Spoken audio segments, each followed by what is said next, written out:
2 meses depois, o presidente afastado enfrentou o julgamento do Senado. Num gesto de última hora, para tentar escapar da condenação, Fernando Collor renunciou à presidência da República minutos antes do início da sessão. Vamos ouvir a carta de renúncia do presidente Fernando Collor. Excelentíssimo senhor presidente do Congresso Nacional.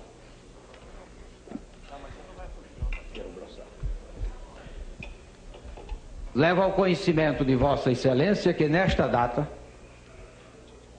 e por este instrumento renuncio ao mandato de presidente da República, para o qual fui eleito nos pleitos de 15 de novembro e 17 de dezembro de 89. O senhor tem lembrança do que passou pela cabeça do senhor no exato momento em que o senhor assinou a renúncia à presidência da República? O ato da renúncia foi assinado na casa da Dinda, na madrugada do dia em que o Senado iria iniciar o meu julgamento político. Isso foi logo em seguida a um jantar em que eu reuni os senadores e alguns deputados que estavam nos apoiando, que estavam nos sustentando até então, e para nós combinarmos o que poderia acontecer no dia seguinte. E aí, quando terminou o jantar, e nós teríamos número para evitar, não sei porquê, mas alguma coisa me bateu na cabeça que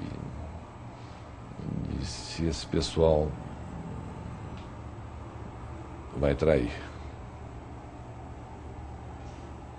Já tinha ocorrido na Câmara, por que não no Senado? E aí eu disse, não, vou renunciar para tentar evitar a suspensão dos meus direitos políticos. O senhor aqui imaginava que poderia voltar à presidência? Imaginava. Em que momento o senhor perdeu a esperança? O momento que eu perdi as esperanças foi quando a minha carta de renúncia não foi aceita. Mas a vida é assim. Nada como um dia depois do outro, com uma noite no meio. O Senado levou adiante o julgamento. Por 76 votos contra 5, os senadores decidiram que Fernando Collor seria definitivamente afastado da presidência. O senhor disse que chegou a pensar em suicídio nos meses seguintes ao impeachment e até gravou uma fita com uma mensagem que seria deixada para a família. O senhor guardou essa fita? Está guardada. O senhor chegou a ouvi-la depois? Não. O caso chegou ao Supremo Tribunal Federal em 1994. Por 5 votos contra 3, o STF arquivou o processo contra o ex-presidente por falta de provas. Um dos coordenadores da campanha do senhor à presidência disse que ouviu de viva voz do tesoureiro PC Farias que as sobras de campanha seriam em torno de 52 milhões de dólares. Onde foi parar tanto dinheiro? Mas essas chamadas sobras de campanha foram objeto do escrutínio, não é, do Ministério Público, da Polícia Federal, do próprio Supremo Tribunal Federal.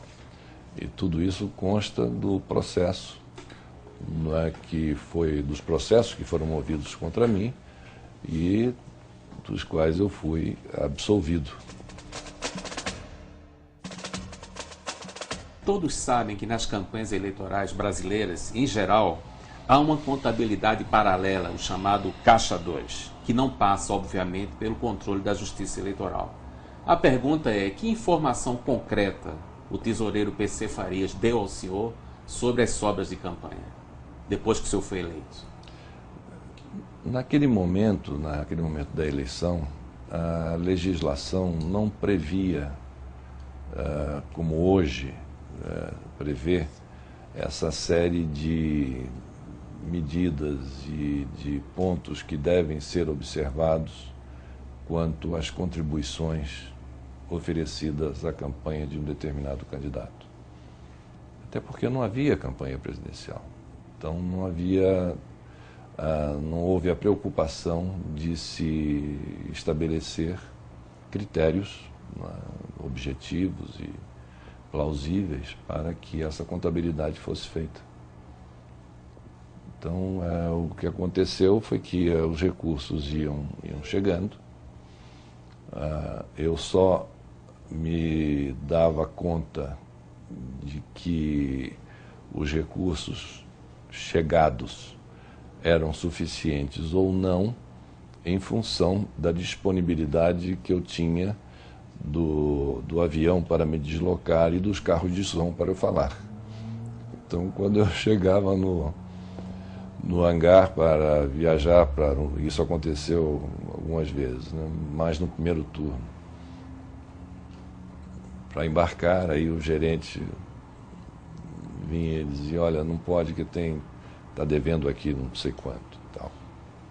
Então aí eu sentia que eu verificava que os recursos da campanha não estavam chegando na medida das necessidades.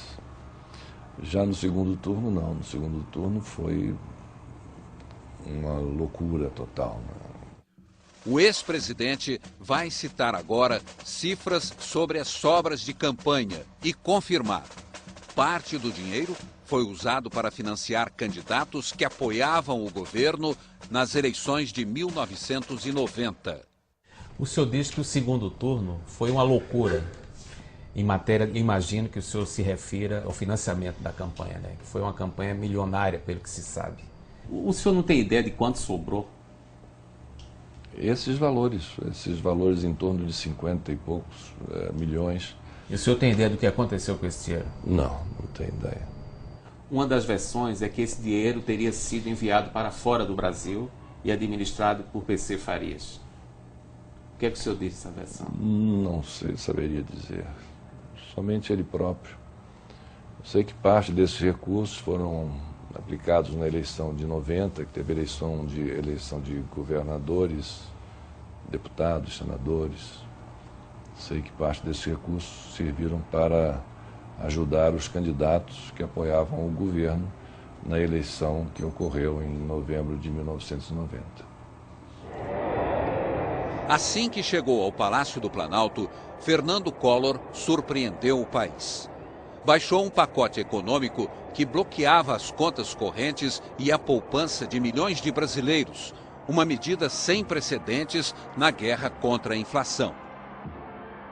Numa tentativa de retirar dinheiro de circulação e assim estancar a disparada da inflação, o presidente baixou um pacote econômico radical apenas um dia depois de tomar posse. Os brasileiros só podiam movimentar parte do dinheiro depositado em bancos. Todo o restante ficou bloqueado.